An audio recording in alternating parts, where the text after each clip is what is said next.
You're listening to episode 132 of Lifestyle Locker Radio with Susi Hately. The yoga piece of it and the breathing piece of it and the contemplative and the meditative piece of it really made sense to me. And I was able to explain it to the patient base in a way that made sense to them because of my anatomical background. Hi, I'm Dr. Josh Hant, and welcome to Lifestyle Locker Radio, where we help you create an awesome life and lifestyle.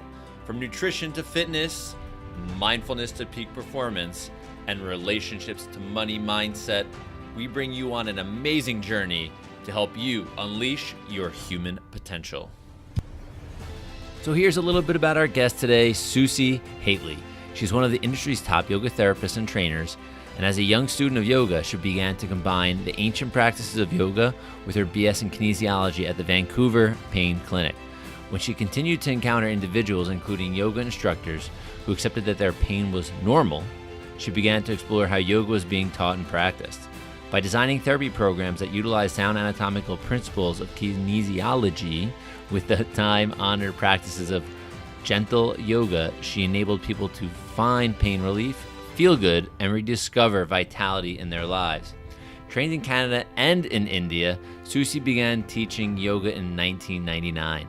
She is the owner and principal instructor of Functional Synergy Incorporated, through which she offers an IAYT accredited yoga therapy certification program where she teaches yoga teachers her unique approach for pain management and pain relief. Clients and instructors alike have responded positively to her straightforward, knowledgeable, caring manner that encourages them to understand their bodies and the language it is speaking. With nurturing and discipline, she teaches and motivates. She is the author of several best-selling yoga therapy books and videos, and is the founder of Calm, Steady, Strong yoga program for cancer patients, survivors, and their families. Her programs have been studied at the University of Calgary, and her work has set a new standard not only in yoga therapy, but in functional movement therapy and helping people prepare and recover from surgeries, navigate chronic conditions such as rheumatoid arthritis and lupus, as well as manage ongoing treatment protocols including radiation and chemotherapy. So here is Susi.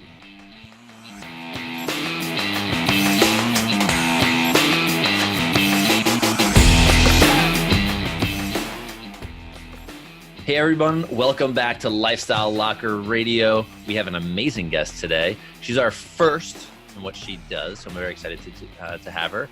Her name is Susi. She's a teacher. She teaches yoga, but she's also a kinesiologist, and I want her to get into some detail. So Susi, welcome. Thank you, Josh. This is great. Yeah, I'm very excited, and I'm really stoked to have our conversation, just before the call, finding out that we have a lot of cool stuff in common, like a lot of the same things, and our missions align pretty well in getting people well. So Yes. I'm grateful for that. So let's dive into your story a little bit. I mentioned, in your bio we heard, but also we know that you're a kinesiologist and study kinesiology, but also a yoga instructor. So I wanted you to get into a little bit of why both of those and bring us up to date where you are today. Well, it's interesting because like a lot of people, I sort of happened to fall into it all. I'd been an elite athlete when I was younger. I was a lightweight rower, competitive at an international level when I was a teenager. And then thinking I would pursue that further, I went to University of Victoria here in Canada, where there's one of the national training centers, and then got distracted by other things like mountains and snow and such.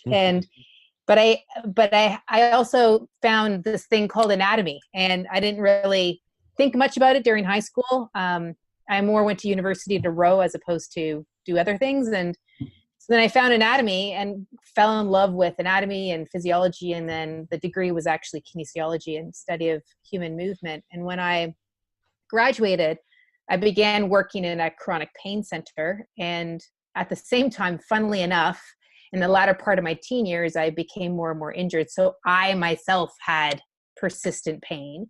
And a friend of mine said I should really try yoga. And honestly, given the background, I was a bit weirded out by it. And I stood on my mat thinking this is the craziest thing ever, but it worked. In the first session, it was like, okay, this, after 2 years of searching for something to help me, I knew something was good. And in a matter of 4 months, I was back running a 10K race, pain free, and one of the fastest times that I had run. So I knew I was onto something. And I started to work with the patients in the clinic, and they started to get better faster when I combined the two. And I was always a bit of an entrepreneurial person, and I was young and I was passionate, and I couldn't see any way to make a living because I didn't see anybody making a living. So I just sort of shelved it and went about some other things within my training. But I kept on with yoga and still taught classes on the side, and more people kept coming to me who had pain. And then physiotherapists or physical therapists and massage therapists and doctors started to refer people to me. And then it was very apparent that something was happening that was working. And I was just very effective at helping people get out of pain. And then I started to think I was going to be the girl who helped people out of pain. And so I started making these referral networks with other studios in town. But the people, they get better and they didn't want to leave. So I thought, oh gosh, now what am I going to do? And so I started creating this system called customized yoga therapy, where I would design programs for people in a group setting so that they would each get their own sequence and their own stuff specific for their body. And then I could teach more and more people, and it wasn't just the set sequence, which doesn't always address everybody's needs.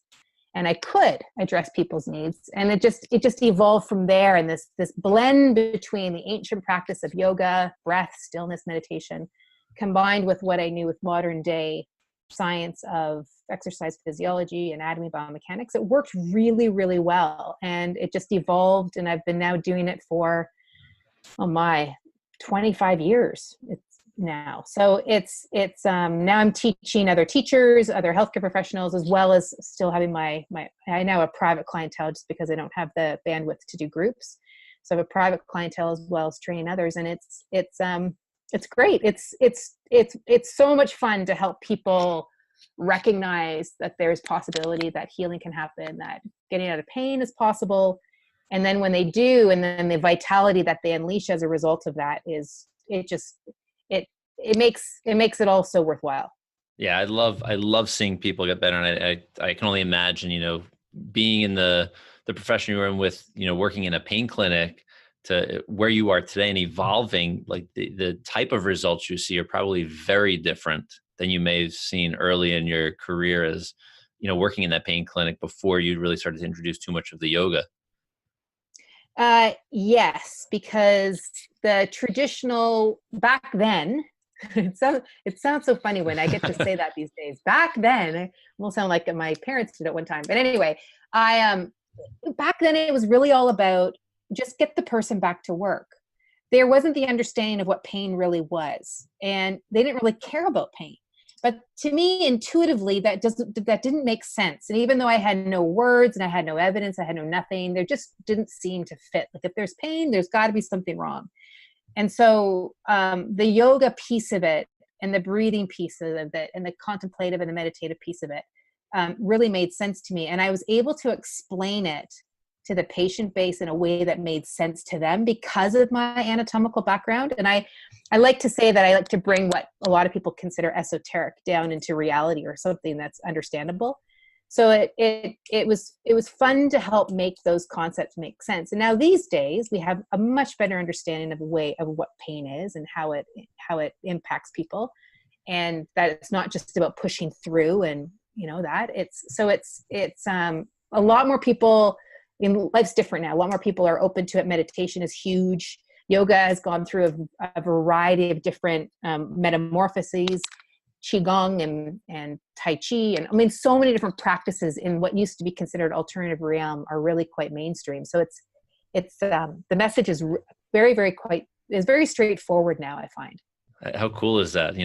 I'm young in practice, only almost 12 years or almost 13 years.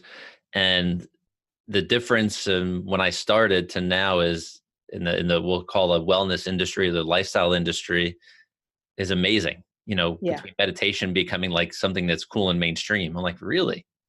And I had to learn how to do this as a child, sitting in meditations at these retreats with my parents. And thinking it was bizarre and weird, but it was normal because we did it. But if I mentioned the word meditation when I was a kid or even a young adult, people are like, what? Really? Yeah. You're into that stuff? So it's pretty amazing. Things have come this far. And Yes, and now you can get brain sensing headbands. yeah, I just to help got even one go further, yesterday right? in the mail. Yeah, great. And they're from Canada too. It's a Canadian Nice. company. Very cool.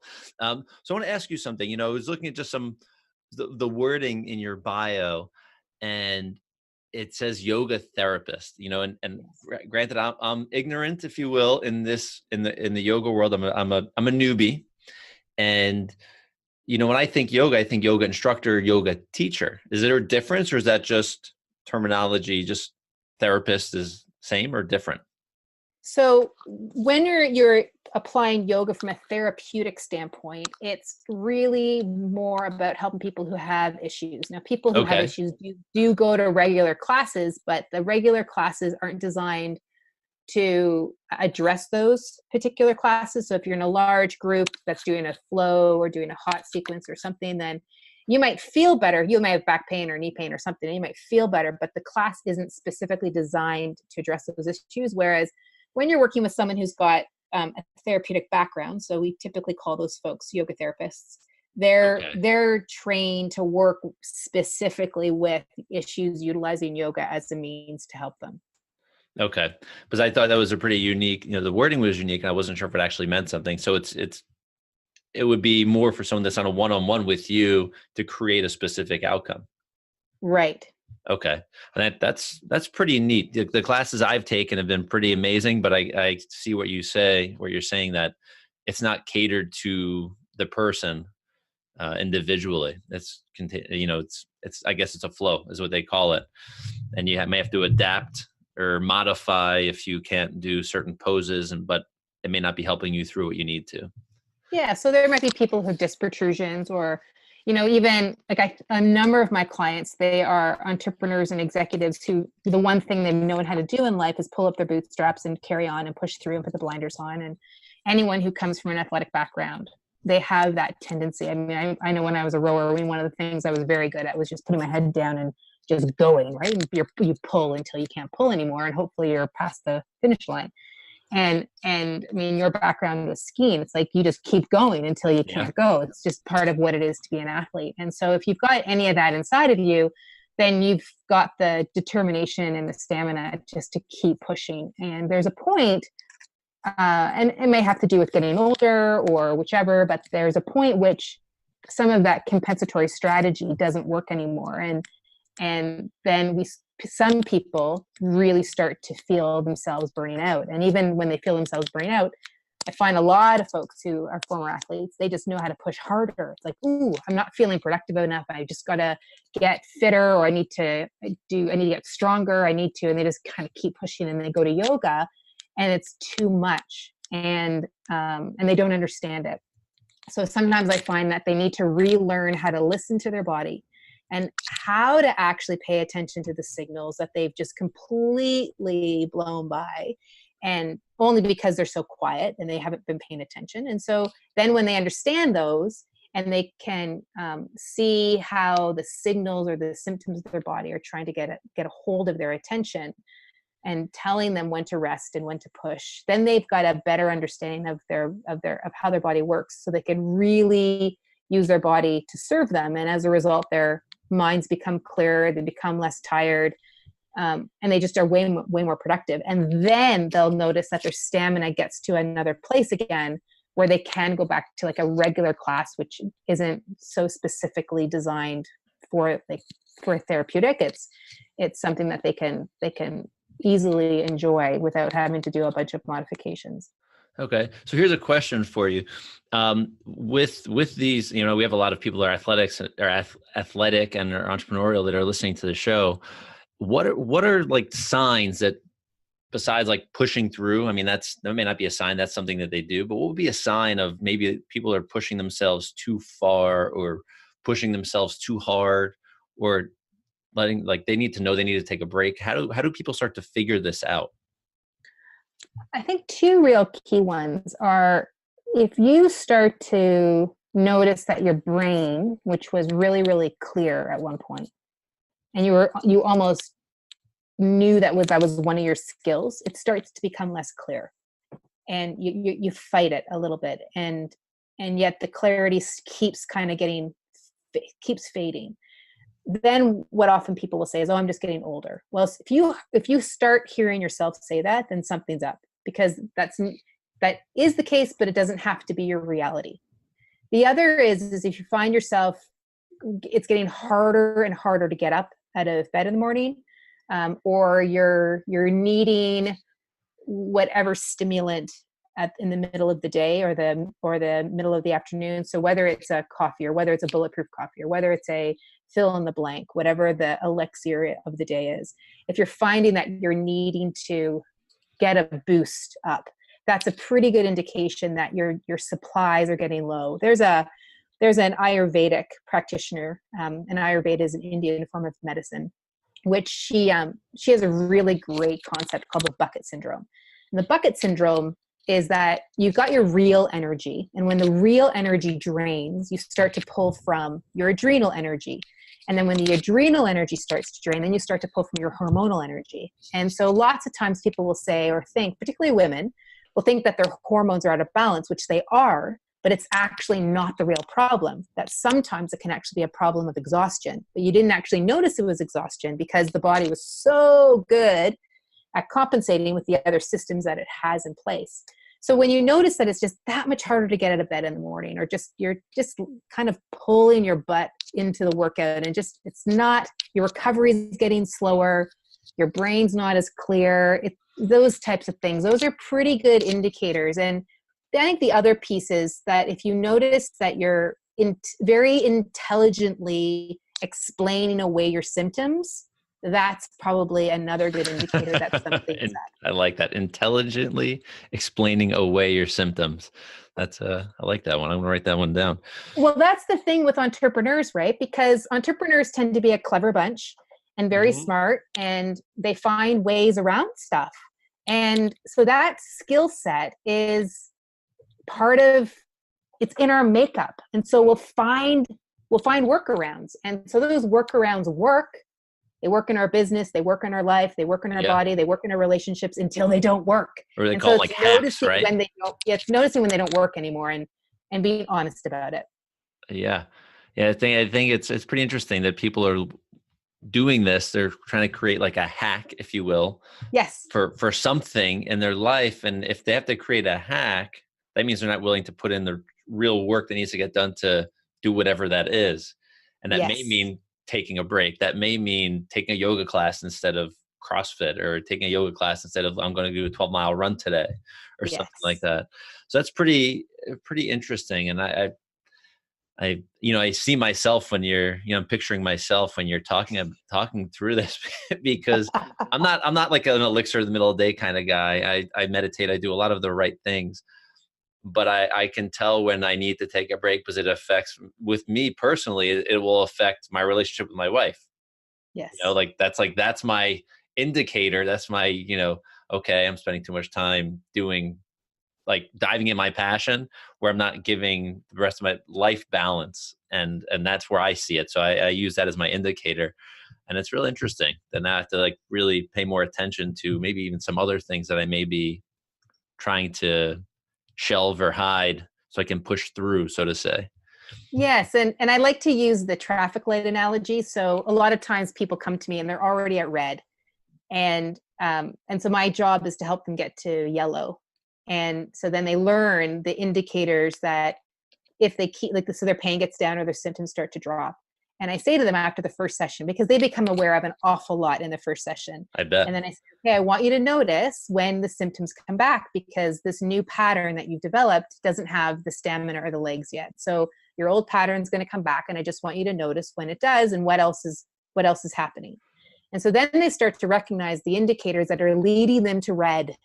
And then they can start to intervene very intelligently. So it might be they need a chiropractic adjustment. It might mean they need a nap, or it might mean they may need a bit of some movement, or they might need fill in the blank, right?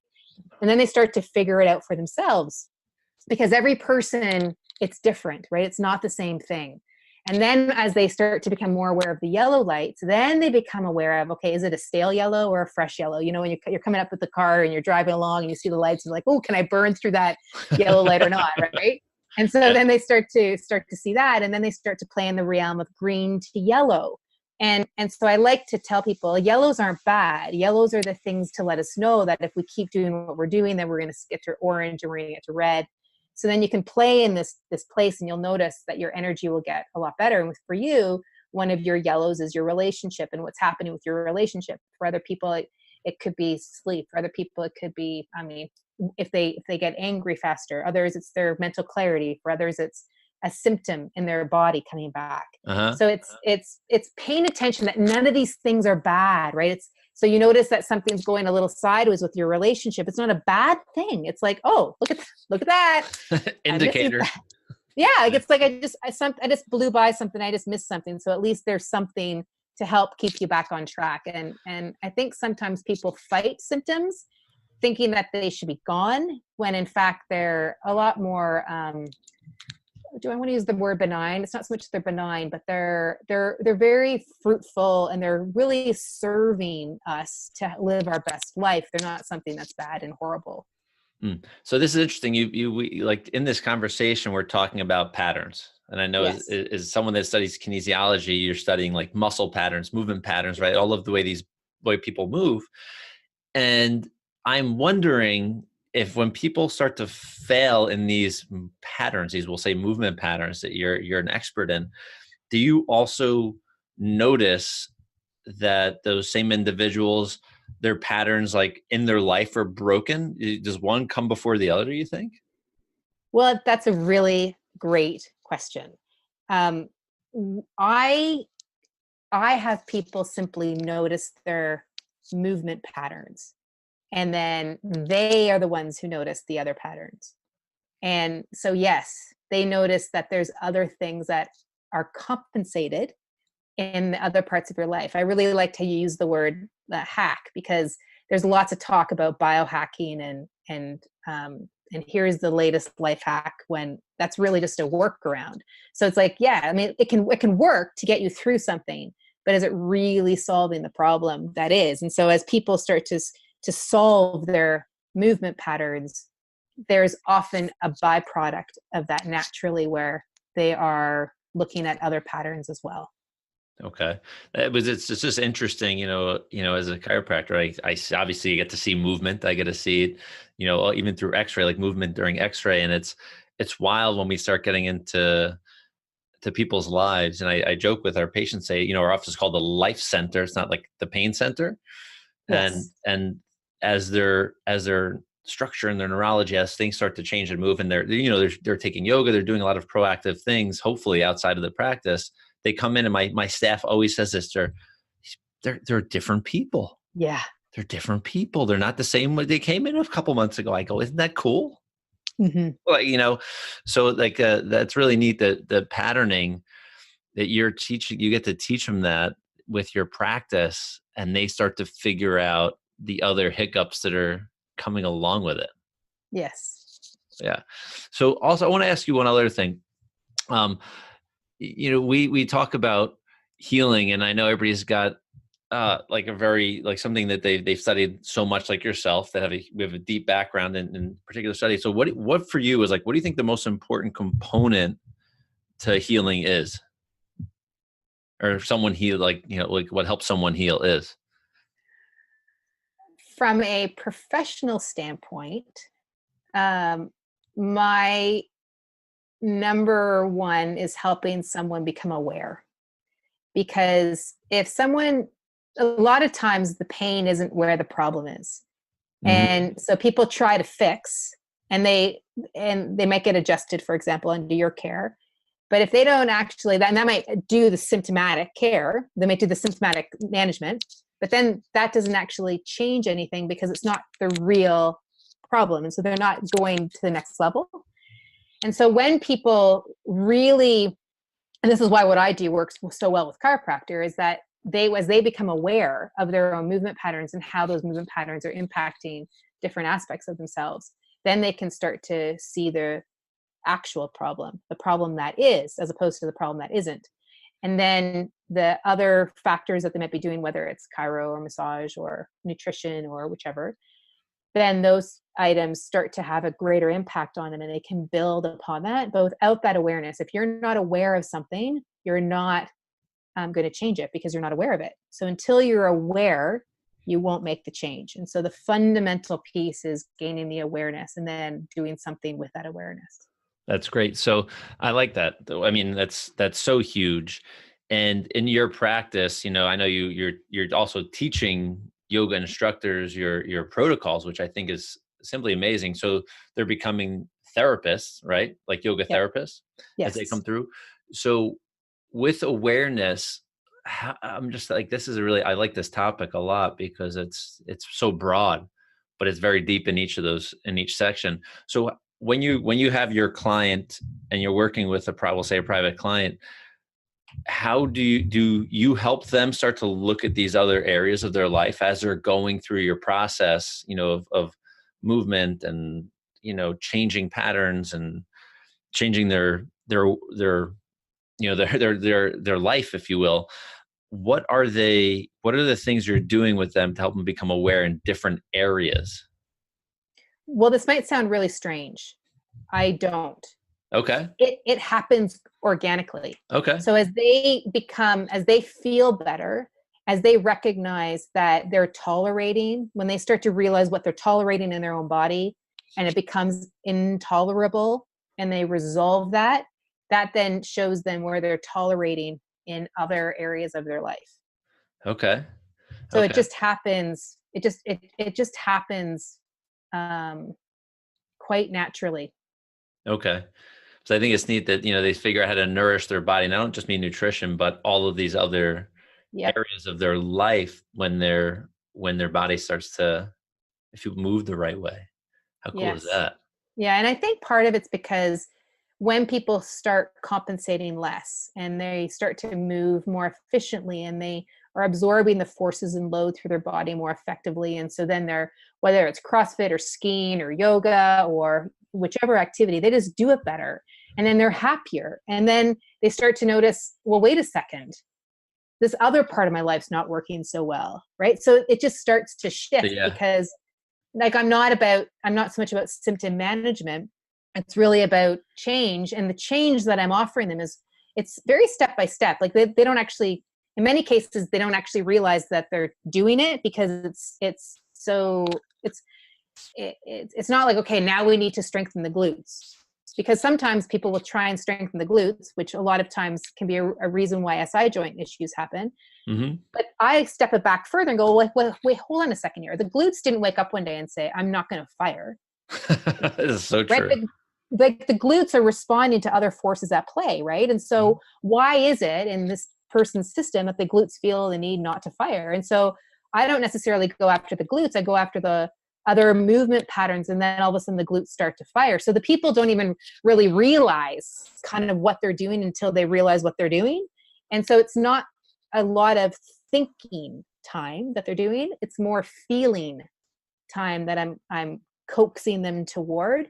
And then out of that, as they embody that, then something new happens in them. So then that's why it's this quite natural thing of like, well, wait a second, I feel really good. And now I want to go do XYZ. Like I want to go hike, or I want to go run, or I really want to do this or that. And the opportunities naturally arise. And that's what I think when they also start to see the other areas of their life that are dissatisfying.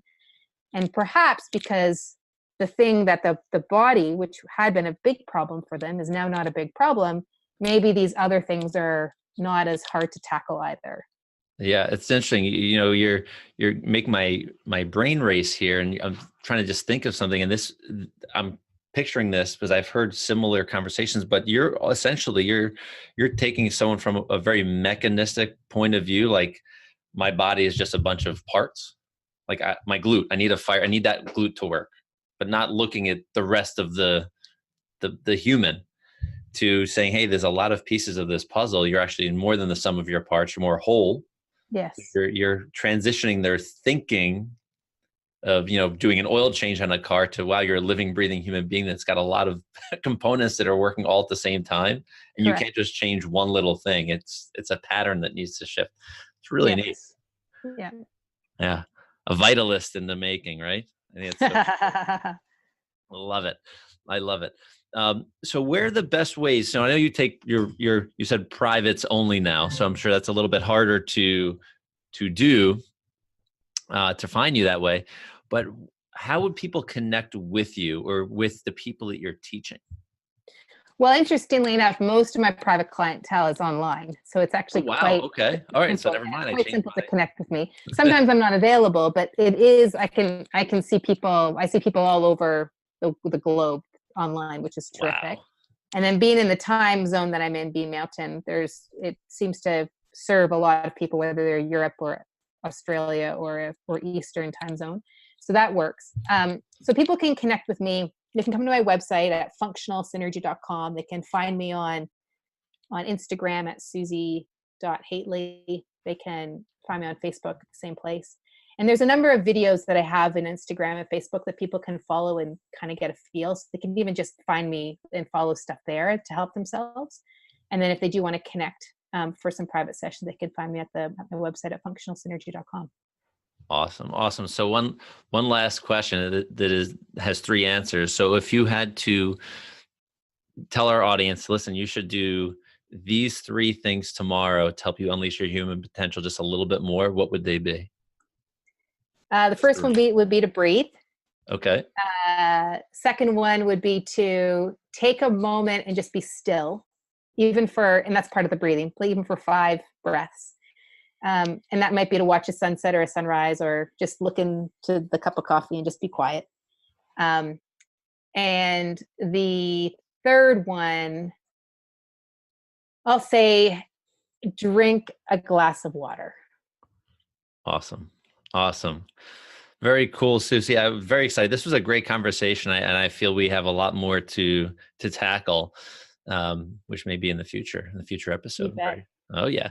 So everyone, I want to let you know where you're going to be able to find this online. You're going to go to lifestylelocker.com/functional synergy. You'll have all of her details there, whether you want to connect for private sessions, follow her on social media. She's got a really cool Instagram feed that I was poking around just this morning, and very exciting. She's very inspirational. So connect with her any way you can. And Lifestyle Locker, we'll see you on the next episode. So Susi, thank you so much. I appreciate every minute we had. Thank you, Josh.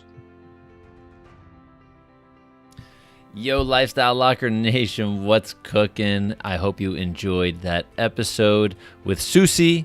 It's pretty neat. We have had quite a few guests now from Canada, and I wonder why. I mean, Canada's a pretty cool place. And I guess because it's so cold a lot of the times, they're just doing a lot of studying and learning and becoming the best at what they do.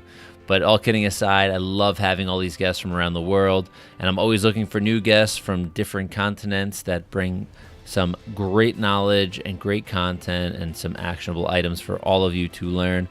So just make sure you head over to lifestylelocker.com/functional synergy so you can connect with Susi and all of her stuff all over social media and her website directly. So all of that will be in the show notes below. I hope you have a great day, evening, or night. And Lifestyle Locker, I appreciate you all. Bye-bye.